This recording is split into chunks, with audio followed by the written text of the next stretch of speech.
This is the L2C Media Network. Live from the Fred McLeod Sports Desk in the Tom O'Neill Studios in Jackson. The L2C Media Network and L2C Sports present Steve's Sporty Balls. It's sports and more. And it starts now. Steve's Sporty Balls are proudly presented by the L2C Media Network. Now, with the headlines and the details that make the sports world go balls up, here's the man with the biggest set of Sporty Balls. By the way, I'm your producer, and here he is, the man with a set of Sporty Balls. Look, make it. Here's Steve. All right. Thank you very much, Harry, and good evening, everyone. It is an honor and a pleasure to be back.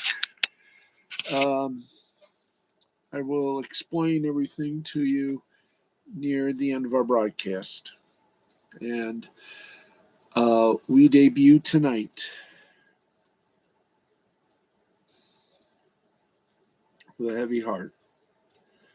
But show must go on.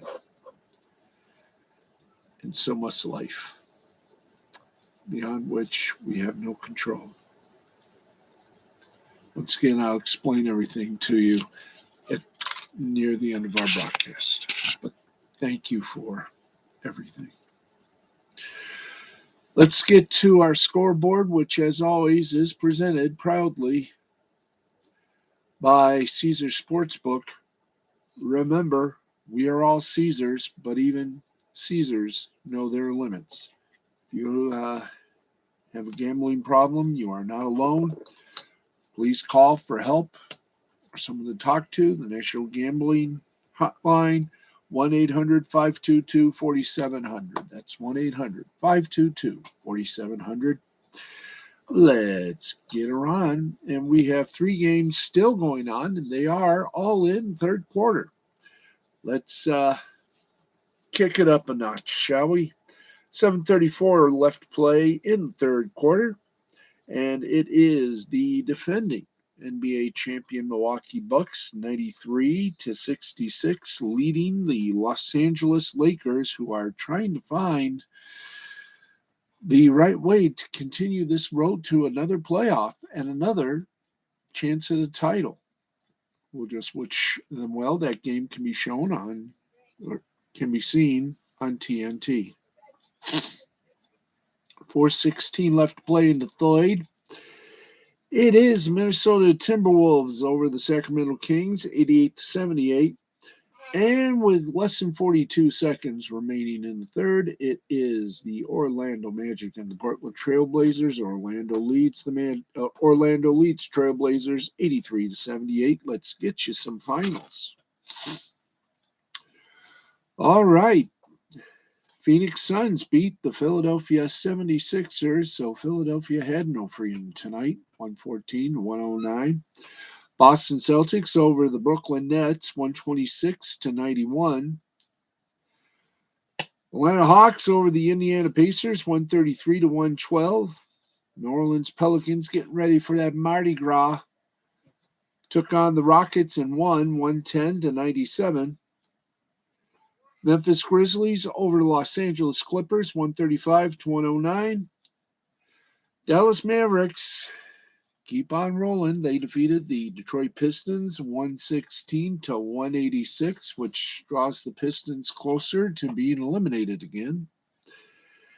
And finally, the New York Knicks defeated the Denver Nuggets defeated the New York Knicks. I knew I would get one of these wrong, 132-115.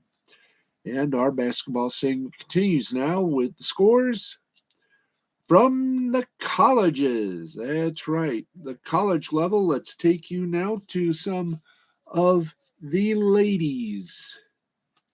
That's right, it's time to check the college, women's college basketball, the NC2 Alpha. And let's pump that Tuesday button up. And we've only got one game that has yet to conclude. 2 minutes and 14 seconds left to play in the fourth quarter. It's Long Beach State 61, CSU Fullerton 46. New Mexico State in a final score. New Mexico State beat Seattle University by a score of 59-54. Syracuse over Virginia 77-70. Virginia Tech over Clemson 73-42. Hampton over Presbyterian 56-53. Campbell over North Carolina A&T 56-48. What will Brown do for you? A win. Brown beats Dartmouth 70-56. Northern Iowa over Evansville 78-58. South Carolina Upstate defeated Winthrop 73-43. And Little Rock defeated Philander Smith. Is he a cousin to Will Smith? Final score 56-49. Now, there you go with women. Now let's, very funny, very funny. We hit the button. There we go. Let's hit the other button. Here comes the men. And we got some games that are some about to wrap up. Others are still going. Let's go through them all. 452 remaining in the closing moments of the second half. And the game, 21-ranked USC taking on Pacific, and they lead Pacific 60-56. Minute 53 seconds remaining in the opening quarter, and number 12 ranked UCLA leads Stanford by a score of 37-31, and 3:17 left to play in the opening quarter, and number 22 ranked St. Mary's down on Santa Clara 29-27. Santa Clara really showing some balls in the first half of the game. Final scores, overtime, and we have an upset to discuss here.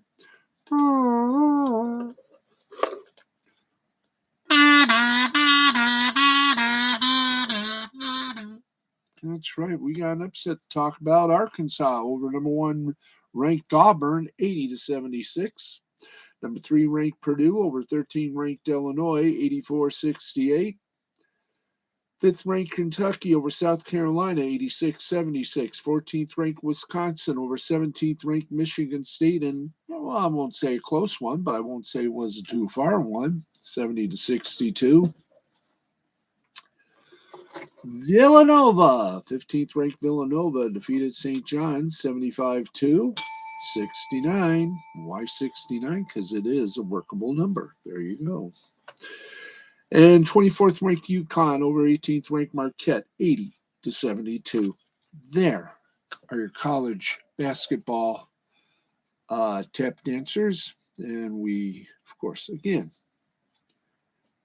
pay homage. And that means only one thing. We've only got the G League. It's right, time to go to the G League. And, of course, the G League is presented and sponsored by our good friends over at Gatorade. Is it in you? If it isn't, it should be. So let's get you to the hoop. February 8th games, they were the Delaware Bluecoats defeated the Fort Wayne Mad Ants 129-117. Raptors 905 defeated the Cleveland Charge 110-99. Austin Spurs over the Iowa Wolves 118-115. Birmingham Squadron over the Memphis Hustle 122-110. And with 6:12 remaining in the game, it is Rio Grande Valley Vipers over the Stockton Kings 110-87. And that is it for the G League. Let's get you updated on all the scores and everything else in the grand world of hockey, both professional, college, and minor league. We go right now from the hardwood to the hard. Nope, close enough. From the hardwood to the hard, fake synthetic ice. And a whole bunload of action in the NHL tonight, including one game that is already in the second intermission. Vancouver Canucks lead the Arizona Gypsy Coyotes 3-1. Final scores with, of course, the Molson Three Stars. Ottawa Senators beat the Carolina Hurricanes 4-3. Kachuk for Ottawa, 2 goals. Forsberg for Ottawa, 42 saves. And Svechnikov for Carolina, 1 goal. Columbus Blue Jackets. Jenner for Columbus, 1 goal, 1 assist. Lane for Columbus, 2 goals and an assist. Dowd for Washington, 1 goal, 1 assist. New Jersey Devils over Les Canadiens de Montreal, 7-1. Mercer for New Jersey, 1 goal, 1 assist. McLeod for New Jersey, 2 goals. Graves for New Jersey, 2 assists. Pittsburgh Penguins over the Boston Bruins by a score of 4-2. Jotty for Pittsburgh, 43 saves. Pastrnak for Boston, 2 goals. Heinen for Pittsburgh, 2 goals. Winnipeg Jets, Minnesota Wild, 2-0. Hellebuyck for Winnipeg, 27 saves. Schmidt for Winnipeg, 1 goal. And Perfetti for Winnipeg got so good they didn't put his information on screen. And the Vegas Golden Knights blanked, did not even allow them to pass. The Edmonton Oilers lost the beauty of a game. Vegas wins 4-0. Brassard for Vegas, 28 saves. Smith for Vegas, 1 goal, 1 assist. And Carlson, he was the doorman for Vegas, 1 goal, 1 assist. And that is your hockey bonanza for tonight. We now go to where the air is clean. That's right. It's time to check in with the NCAA college hockey. Let's go to the men and see if any of them play tonight. I got to scratch my back.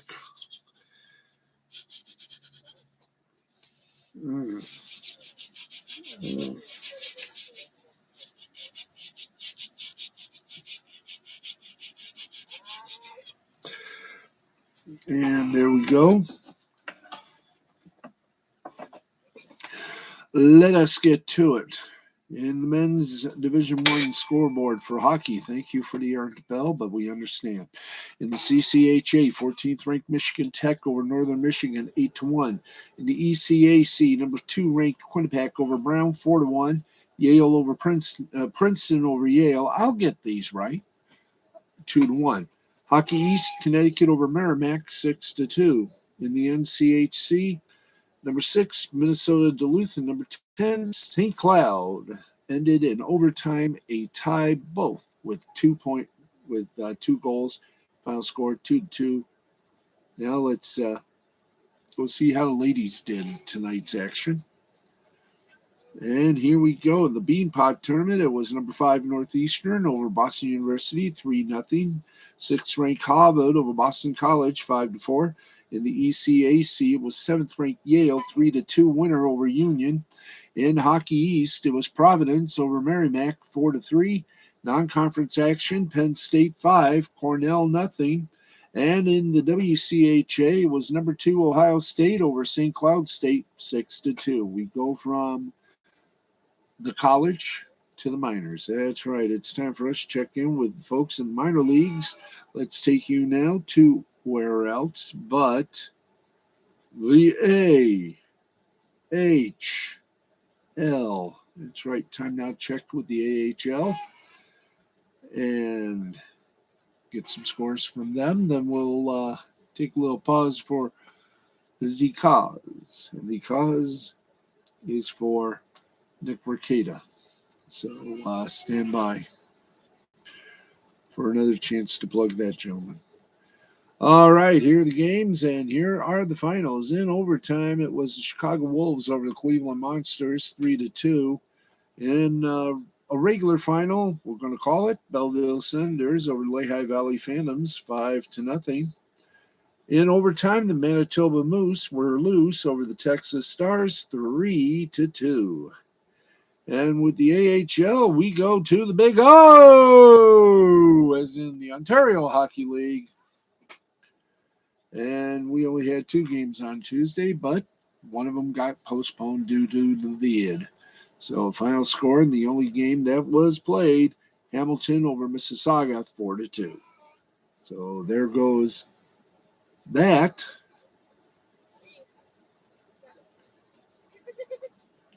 So let's go now from the AHL to the ECHL. That means we're going to the Echo. See if we got some scores for you from the Echo this evening. And we cook a line drive for you folks. So do we have some scores? Not until Wednesday, so no action on Tuesday night. Or was there action? Oh yeah, there was, February 8th. It was, it's very good. How good? Very good.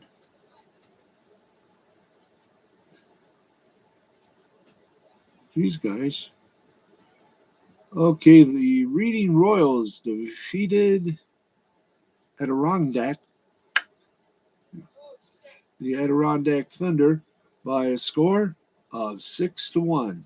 And February 9th, there's going to be a logjam of games in the ECHL.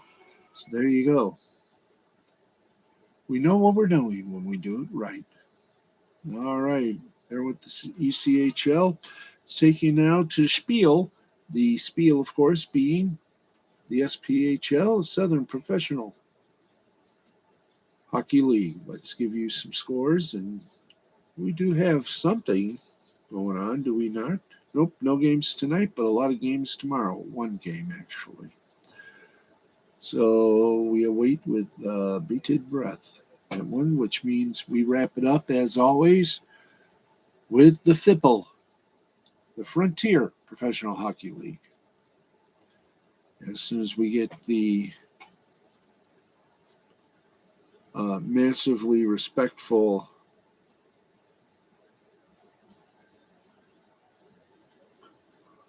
and often entertaining, thank you, boys, Federal Prospect Hockey League, or the FIPL. So here we go. It's FIPL time. And let's give you some scores from the FIPL. No state, no. There we know what we want. We want the scores. So here we go with the scores from the FIPL. That's right. And no action tonight. There will, of course, be action on Thursday night, and we'll bring you all the scores from that.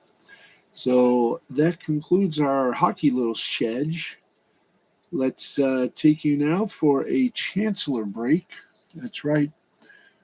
We bring you, of course, the fun and excitement of a live commercial read, ladies and gentlemen. Let's give you that live commercial read as we can. Tonight on Lost Bleeding the Interwebs with Nick Ricchetta, the humble Minnesota lawyer. Tonight it's crumbly preliminary hearing, vitamin D, and 2 fat harpies in a pod, EI, oi. And you can catch them, you can catch Nick and his guest coming up in 5 minutes on the Ricchetta Law channel here on YouTube. Lost Bleeding the Interwebs. All right, Lost Bleeding the Interwebs, where we make law fun and entertaining for everyone. All right, let's get back to the most interesting part of this show. It is about 6 minutes to midnight, or 11:54 if you are so inclined as to do the times. And we have to do it like 3 times. It's 6 minutes to midnight. It's 11:54 p.m. in the East Coast. That's 6 minutes before the hour of midnight. And Oh, that's about it. Now it's 5 minutes. It's 11:55 p.m. 55 minutes past 11. 5 minutes till we hit the 12 bongs and play that little tune, Midnight at the Oasis. That is correct, my friends. And with that, and with that, we say to you, we say to thee, in thy own self be true. Let's give you some sports news and some media news, and then we will cruise to the rest of the showgram. And here we go, go, go, go, Gadget, go. That's right. There were a number of factors that played into the struggles of Trevor Lawrence in his rookie season with the Jacksonville Jaguars. And the team certainly didn't help their young quarterback by not having good pass catchers for Lawrence to target throughout the majority of his first year in the National Football League. New head coach Doug Peterson vows to change all that. Peterson said in a press conference via the Jags website, quote, as I've done my research on Trevor and talked to people, even talked to coaches who have played against him this past year, they say nothing but great and kind things. And the sky's the limit. Our job moving forward is to find more good pieces to put around him. So I'm excited from that standpoint. End quote. The Jags just didn't have the pass catchers in 2021 to help Lawrence out. Former first round picks Laquan Treadwell and Tavon Austin played a combined 773 snaps for Jacksonville, which was the third and fourth most on the team, respectively. Marvin Jones and Laviska Shenault each ended up playing over 690 snaps for the Jags as the wide receiver group took a huge hit with DJ Clark playing just 4 games with a fractured ankle. Jacksonville traded for Dan Arnold midway through the season to help out the tight end situation, but the Jaguars received a combined 750 yards from their 5 tight ends in 2021. That will change under Pedersen, who used a heavy 12 personnel set when he coached the Philadelphia Eagles. Now, the goal is to give Lawrence all the tools necessary to succeed in Pedersen's system. They'll get the best out of the franchise quarterback. Said Pedersen, I'm just excited to come in here, roll up my sleeves, go to work, create a system that enhances his skill set, and be successful. I pride myself in that. We did it in my former place with Carson Wentz early in his career and really feel like that's a strength that I can help and be a part of that. Well, that's very, very, very hospitable of him. So we wish Doug Peterson lots of luck with that number 1 draft choice. And why do I get this feeling? It's going to be a quarterback. Okay, let's get in with the other NFL news. And it is not in, hey, the name may change, but the problems, they remain. Washington Commanders defensive back Deshazor Everett has been charged with involuntary manslaughter. The Loudoun County, Virginia's Sheriff Office announced on Tuesday.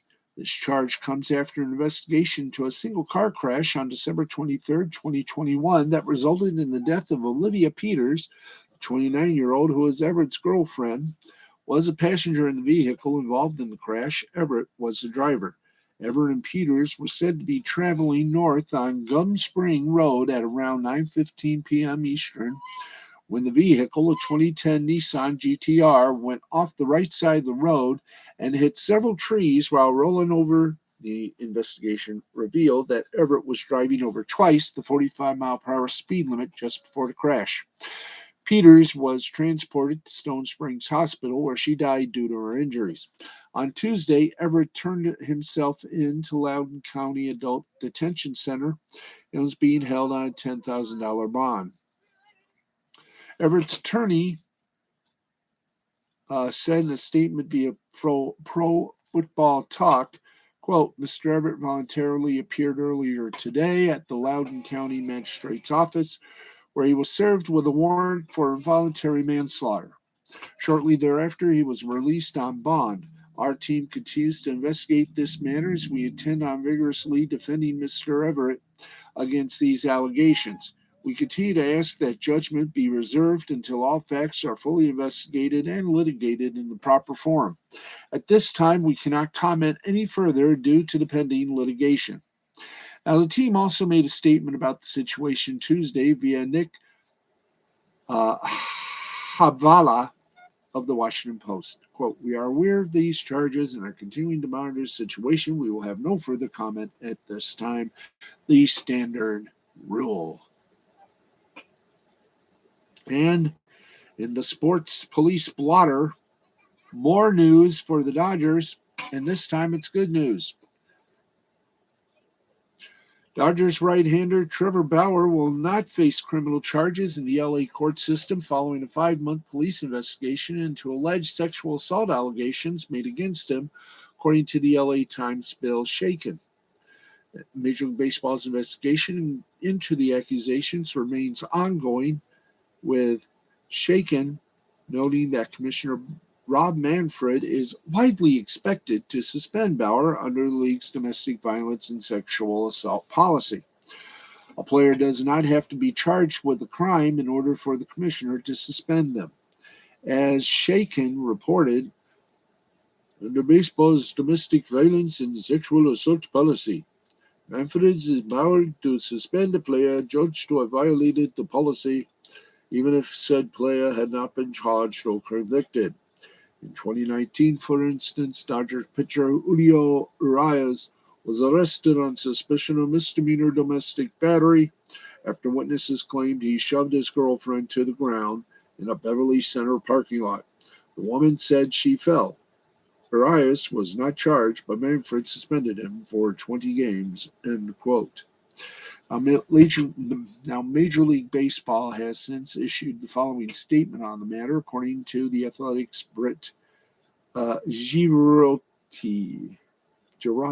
Thank you. Quote, "MLB's investigation is ongoing, and we will comment further at the appropriate time," end quote.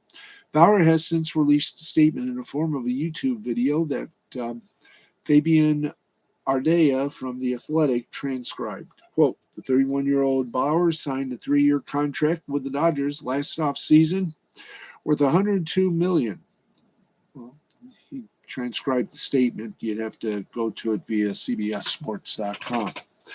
The 31-year-old Bauer signed a 3-year contract with the Dodgers last offseason worth over $102 million.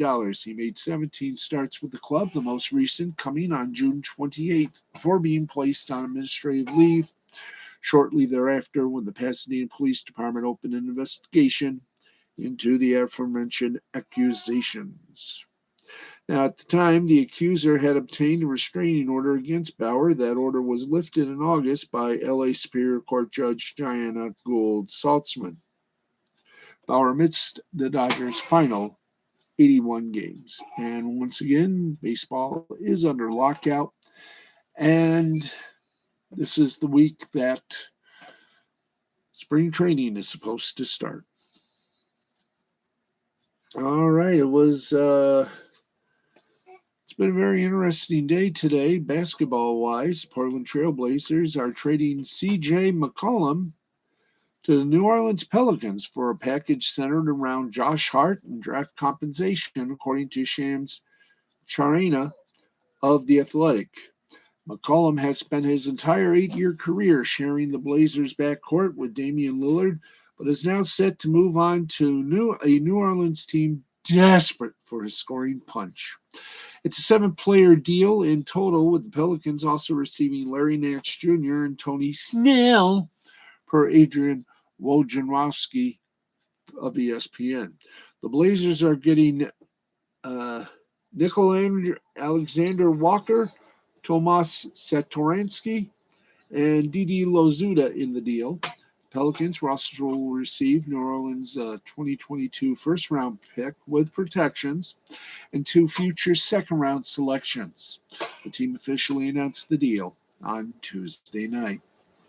Very nice. All right, it's time for my favorite little Billy Booty butt up, and that is called the 5 tarnished rings report. And here we go. Today's schedule for Team USA. Well, today we had mixed doubles gold medal match in curling 7 in the morning, women's luge single final at 8:35 a.m., and men's skiing the big air final at 10 p.m. Eastern. Wow. So, a needle pulling thread. How's the tracker du medal? Well, we shall find out, shall we? Yes, we shall. Let's give you the medal tracker for this evening, which is tomorrow in Beijing. That's right. It's already Wednesday there. So let's go. And the Russian Olympic Committee the newly formed Russian Olympic Committee has really relaunched and is literally just stealing these games from all the rest of the teams. Russian Olympic Committee, 2 gold, 3 silver, 5 bronze for a total of 10 medals. Norway, 3 gold, 1 silver, 4 bronze with 8. Netherlands in third, 3 and 1, 3 gold, 3 silver, and 1 bronze for 7 points, or for 7 total. Italy is in fourth place with 2 gold, 4 silver, 1 bronze, 7 total. Australia is next in fifth place with 2 gold, 3 silver, 2 bronze, total 7 medals. Next, we got Sweden with 4 gold, 1 silver, 1 bronze for 6. Canada, 1 gold, 1 silver, and 4 bronze, also for 6. China, 3 gold, 2 silver, no bronze with 5. Germany is tied with 3 gold, 2 silver, no bronze, 5 for Germany. Slovenia has 2 gold, 1 silver, 2 bronze for 5 total. France has 1 gold, 4 silver, no bronze, also for 5. The U.S. has no gold, 4 silver, 1 bronze for a total of 5, with Japan next with 1 gold, 1 silver, 2 bronze for a total of 4. And South Korea, Poland, and Finland all have that lovely thing known as 1 bronze. And we're going to take a bit of a pause for a moment. We will return to you shortly. I got to check something.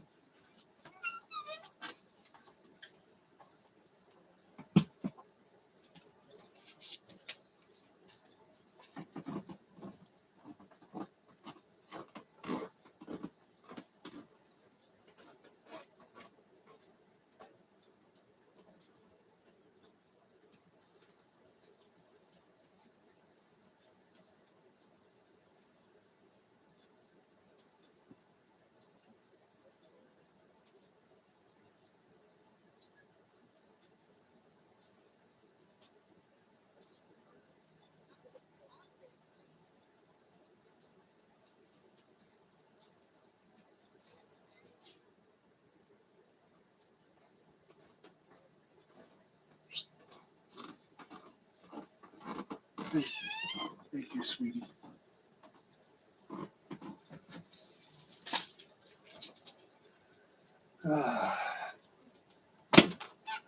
Okay, welcome back, everybody.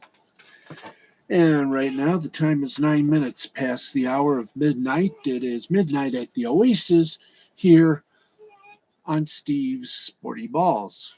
We'll explain the title of that rather shortly. But right now, let's see. South Korea, Poland, Finland, they all have 1 bronze each. Belarus has 1 silver. The Czech Republic and New Zealand, they've got 1 gold each. Hungary has 2 bronze. And Austria has 1 gold, no silver, 1 bronze for 2. Switzerland, 1 gold, no silver, 2 bronze for 3. Japan, 1 gold, 1 silver, 2 bronze for 4. And of course, U.S., no golds yet, but 4 silver and 1 bronze for 5. And that is your medal tracker report right there. Now that we've done that, let's do it. Okay, Nathan,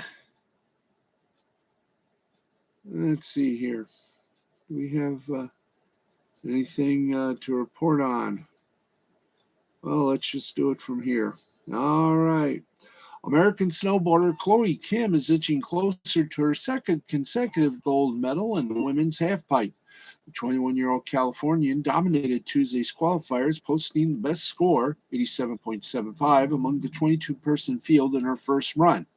Kim's score was exactly 4 points better than the second best run of the day, an 83.75 second run effort from Japan's Mitsuko Ono.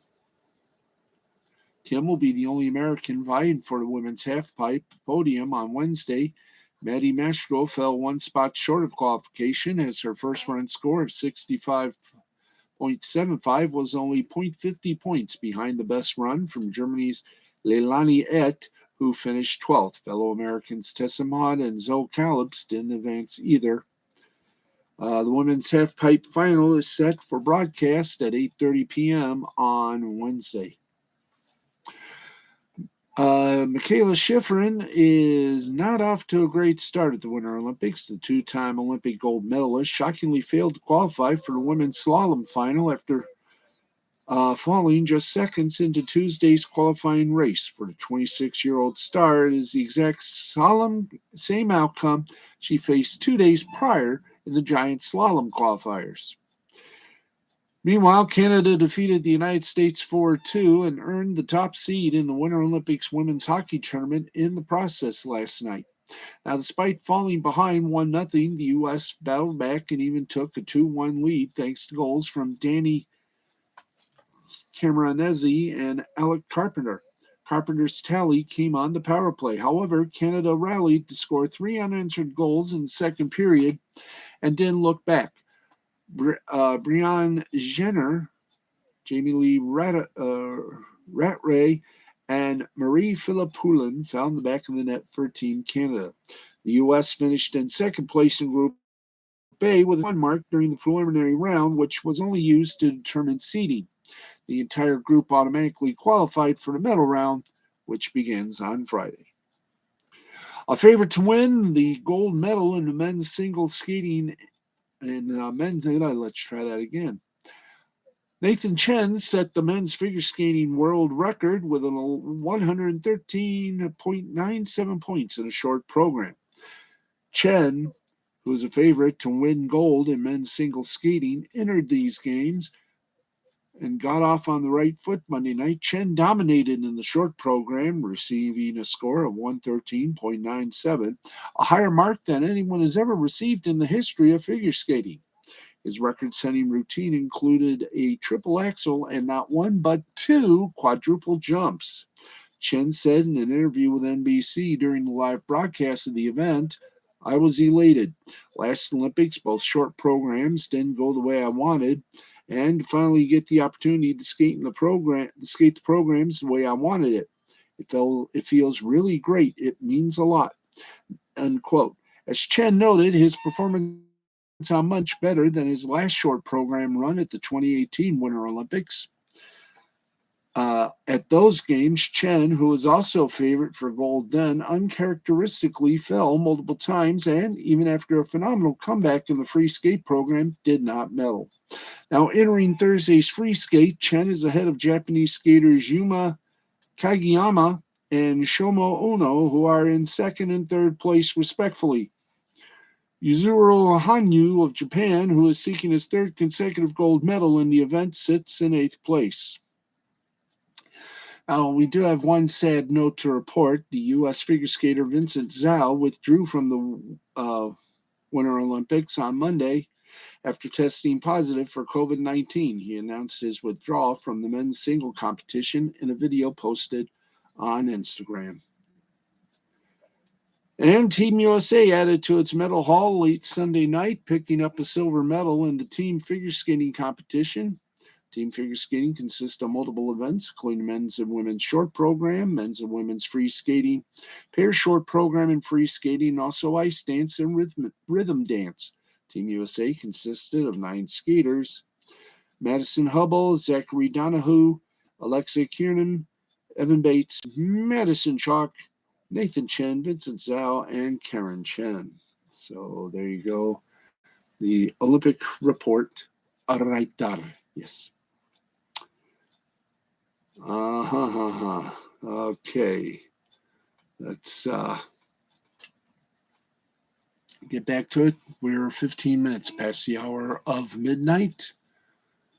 And it is time for us to say goodnight to the headlines and to get you ready for some action and some attraction. That's right, folks. Plus, we have the preview of tonight's AEW Wednesday Night Dynamite. So let's head up to the mountains and give you some scores from Tuesday night or Tuesday afternoon's soccer action. First, starting with the Premier League: Newcastle United over Everton 3-1. West Ham United over Watford 1-0. Burnley over Manchester United settled for a 1-1 tie. In Club World Cup semifinals, Palmeiras over Al Ali 2-0. In Championship Soccer was Coventry City and Blackpool tied at 1. Derby County beat Hull City 3-1. Fulham over Millwall 3-0. Luton Town over Barnsley 2-1. Stoke City over Swansea City 3-0. And let's see what else we got. Yeah. In National League action, that's soccer league, not baseball. Grimsby Town beat King Lynn Town, or actually tied King Lynn Town, 0-0. Notts County 6, Barnet 1, Southend United 2, Bromley 0, Stockport County and Chesterfield tied at 2, Wealdstone over Yeovil Town 2-1. In the north of the National League, it was Telford United losing to Southport 3-0. Alfred Town and Kettering Town went to Poundless Town, Goose Eggs. Gateshead took care of Blythe Spartans 3-0. In the south of the National League, Braintree Town and Chelmsford City tied at 2. Eastbourne Borough and beat Tonbridge Angels 3-1. Ebbsfleet United over St. Albans City 5-0. Dulwich Hamlet over Slowtown 2-1. Scottish League 1 action was Falkirk 1, Alloa Athletic 0. Queen's Park 2, Dumbarton 1. In the Irish Premiership, it was Cliftonville over Carrick Rangers 3-2. Coleraine over Dungannon Swifts 2-0. Linfield over Larne 2-1. Portadown and Glentoran ended in a 1-1 tie. In the Coppa Italia, Inter Milan defeated Roma by a score of 2-0. In the French Coupe de France, Monaco over Amiens 2-0. And in the A-League, it was Melbourne City over Newcastle in Australia 4-2. Ooh, ooh, oobity-doo. Ooh, oobity-doo. Boo-boo-boo. And before we go to our final segment, which is, of course, our worldwide tournament, our worldwide sports action, let's give you some big news. And, of course, Mike Tirico has departed. That's right. Last month, NBC announced that Mike Tirico would be on site to host the network's coverage of both the Winter Olympics and the Super Bowl. The initial plan was for Tirico to host the Olympics in Beijing until Thursday, February, Los Angeles to host Olympic coverage remotely on the 11th and 12th, host the Super Bowl pregame on the 13th, returning to Beijing to host the Olympics on the 14th through the end of the games. Well, that's sort of Ain't going to happen. Our folks at Deadline report Tirico announced on Sunday night that he'd be returning to the U.S. after hosting Monday night's coverage and would remotely host coverage on Wednesday and Thursday from NBC Sports Group's Stamford, Connecticut headquarters. He'll then head to Los Angeles for the Super Bowl before returning to Connecticut to host the rest of the games. Deadline reported that the change was, quote, due to issues of coordination with so many of NBC's Olympic personnel stateside rather than on site. Now, with Tirico in transit, Craig Melvin and Maria Taylor will instead host NBC's prime coverage on Tuesday. Taylor is covering the Olympics for NBC in Connecticut, while Melvin is on site in China for the Today Show. The plan was to have Tirico cross the Pacific twice in a matter of days, was ambitious, but too aggressive, especially in a world where the pandemic is still a thing. And so, good luck, Mike. And we hope at least for some village experiment, we hope it was something interesting. Well, Byron Allen, he's gone from being a comic to a media mogul in the span of years. He is now among those bidding for the Denver Broncos. It's right, an interesting figure we've seen pop up in sports media news a few times in the past few years is former comedian and host of Real People, Byron Allen. The comedian turned producer turned TV magnate who founded and owns Entertainment Studios, whose portfolio includes ownership of the Weather Channel, 23 local stations, and distribution rights to a lot of shows. Notably, Allen is a minority investor in the Diamond Sports Group, which is majority owned by Sinclair Broadcasting, that bought the former Fox regional sports networks from Disney in 2019. And now he's making the play to become the majority owner of the NFL's Denver Broncos, as Bloomberg's Cameron Leach reports. Quote, media mogul Byron Allen is preparing a bid for the Denver Broncos. A move, if successful, will make him the first black majority owner of a National Football League team. Quote, Byron Allen, the chairman and chief executive officer at Allen Media Group, said in a statement in response to inquiries about his interest in the Broncos, quote, NFL Commissioner Roger Goodell and the New England Patriots owner Robert Kraft came to me in November of 2019 and asked me to take a good look at buying an NFL team. And after serious consideration, I strongly believe I can help effectuate positive changes throughout the league. And for that reason, I'll be making a bid for the Denver Broncos. Now, both Allen and the Broncos are working with bankers, with the football team choosing the boutique investment bank Allen and Company to facilitate a transaction, according to a person familiar with the situation. Now, the investor group led by Allen could pay $3 to $4 billion for the Broncos. The person said, asking not to be identified because the information was private.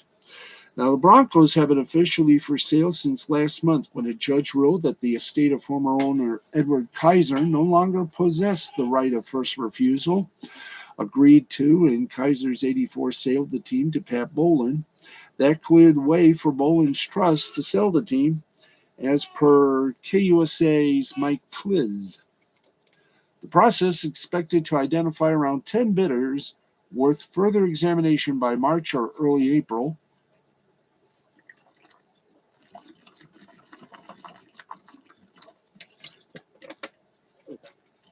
Have them sign non-disclosure agreements and move on to a second round of bidding, and then pick a winner. So there is certainly no guarantee that Allen will actually even make it to the final round here.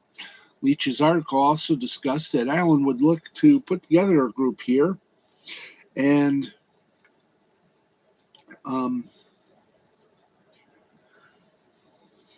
that the group could provide up to 75% of the purchase in liquid assets, which is certainly appealing. However, as he notes to date, the NFL has required the majority owner to hold at least 30% of the team, so this would have to be a very Allen-led effort to have that much of a chance to succeed. At this point, It's certainly not assured that Allen's offer will advance to the final stages. However, it is notable that his statement here included discussion of him previously being approached by Goodell and Kraft, which would certainly seemingly go a long way towards making this go smoothly on the NFL side. And it would be a very good look indeed for the NFL to bring in their first ever black majority owner, especially while they're being sued by a black former head coach over discrimination in hiring, with the Broncos, one of the teams specifically mentioned there. Now we'll see if this deal actually comes to fruition. There will definitely be a lot of other bidders for the Broncos, but Allen has significant resources, and his comments that, quote, I strongly believe I can help effectuate positive changes throughout the league, and, quote, should not be written off. It's not guaranteed that he gets the team, but there's certainly some appeal to the idea of him landing it, maybe especially from the NFL side. And if he does get the team, he might be in a position to at least start some of the change he's talking about in his statement. We will wait and see. And in my opinion, I think this is a good way for him because, well, let's face it, the way things are going with Tegna, the former Gannett Broadcasting Group, that has been up for sale, and Byron Allen's Allen Media Group was interested in buying the whole schmear, but that lost a little steam when the folks at, if I'm not mistaken, not Apollo, but, Apollo was one of them, Standard General, which is one of the major shareholders in Tenga, along with private equity firm Apollo Group, which already owns Cox Media Group and several stations in their group, would actually overlap with some of Tenga's stations, should the Standard General get it. Now, why did I say Standard General? Is because in the well-to-known, Standard General would be the bidder, with Apollo just serving as the banker and not having a thing to do with it, especially when, in a way, they're not actually bidding on the Cox Media Group of 22 stations. There are actually 4 stations in Standard General's group. By the way, Standard General is the remnants of what was once known as Media General, when, of course, Nexstar bought it for a big load of bucks.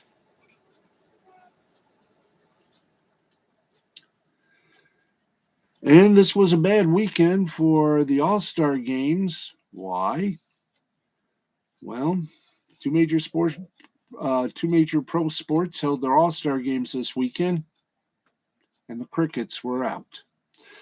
Saturday, the NHL All-Star game drew 1.146 million viewers on ABC. A day later, the Pro Bowl, which aired on ABC and the ESPN family, as well as Disney XD, drew 6.69 million viewers between the two networks.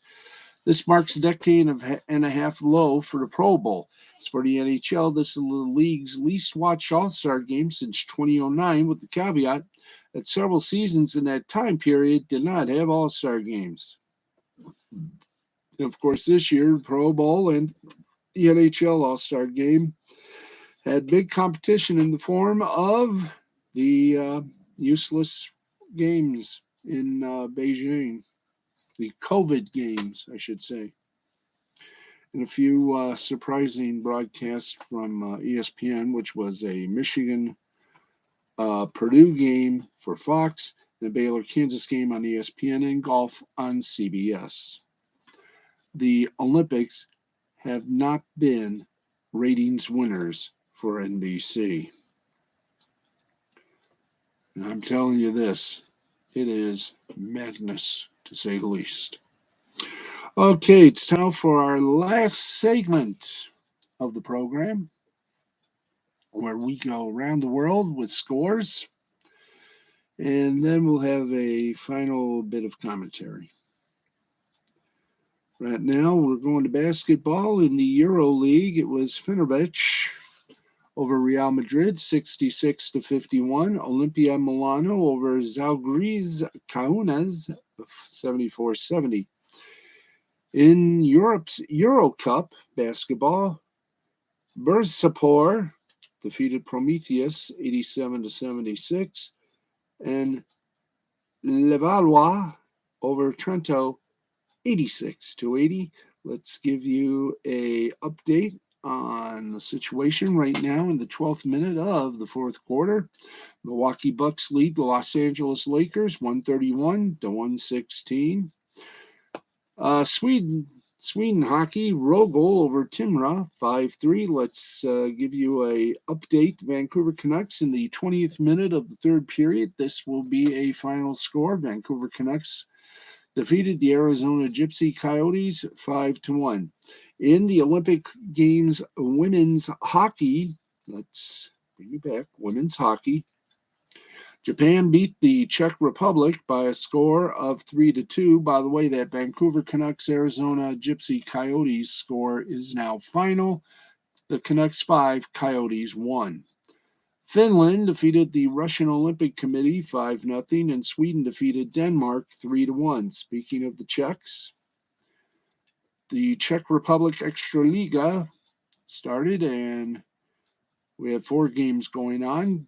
Kesk Bujovic defeated Viktovic 3-2. After overtime, it was Karlovy Vary 3, Trinek 2. Also after overtime, Kladno over Mladi Bolsov 1-0, and Olmok defeated Litvinov 4-1. In Finland, Lukko over Karpat 3-2, Tapra over JYP 5-2, Hämeenlinna over Helsinki 2-1, Jukurit over Ilves 3-1, Assat over Kalpa in overtime 3-2, and Kuku beat the Pelicans in overtime 2-1. Australia and New Zealand in the Cricket World 2020 International postponed due to the vid. Okay, got a little commentary for you tonight, and I want to thank you and for your prayers. The reason we were not on Monday, and I really didn't want to be on tonight. Yesterday, my mom was doing pretty good yesterday. She was feeling her usual self. She was fun, and she was full of life. And we went to my doctor's appointment with Dr. Abdullah at the Center for Family Health in downtown Jackson. And I went in for my appointment. My mom stayed in the lobby area and was watching the Game Show Network. I came out and she was not her usual warm, vibrant self. Although very responsive, she was cold and looked lost. We delved more into that when the folks from the Center for Family Health took some blood sugar or some blood, gave her a poke. She is diabetic, stage 2. And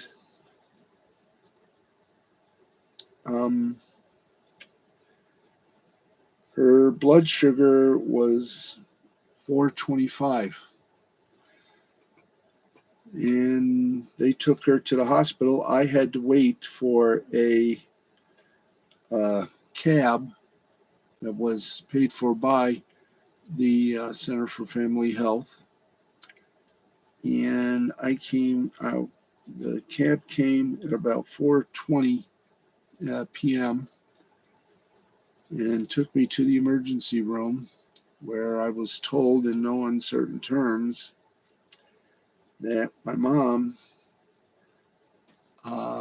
whose blood sugar was really off the roof, had suffered a stroke. At first, it was a mild stroke, a mini stroke, if you will.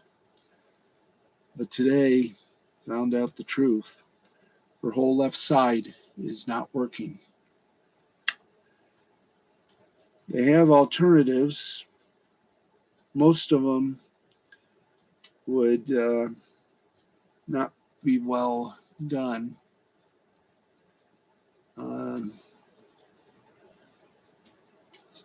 So to spare you the rest, she is not doing well. She's fighting, but in my opinion, she's fighting a losing battle. I am going to have, I break from character here. We do this in a house, a trailer. It has seen better days, I will agree. And we are making repairs on it. We are cleaning it, getting rid of some of the junk that we don't need. But they're going to put her in a rehab place. She may not come back home. I have things I have to settle. And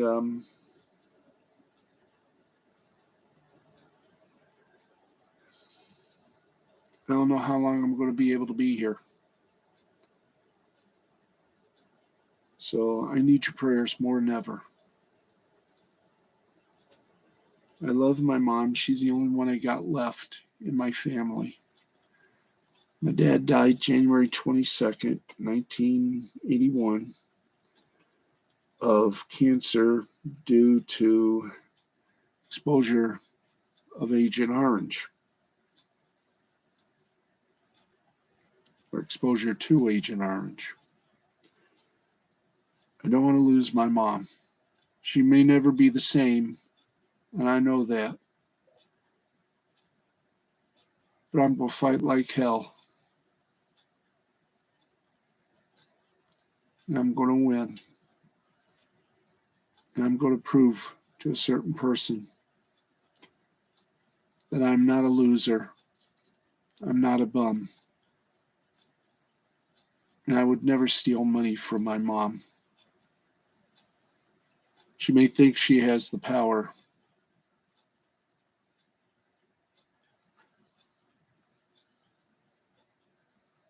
But that is for another time.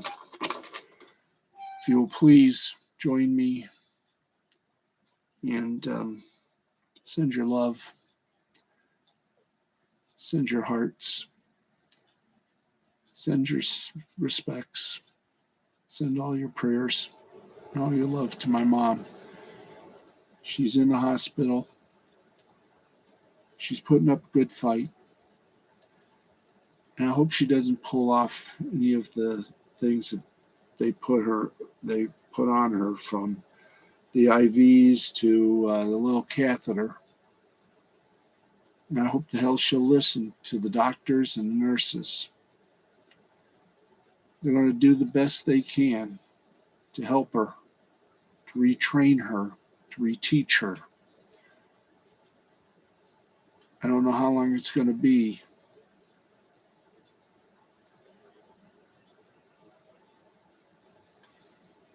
I love my mom.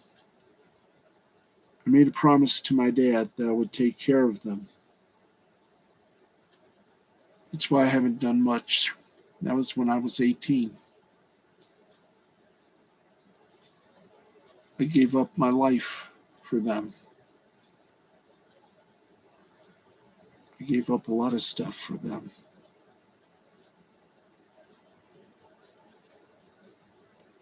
I honor them every night.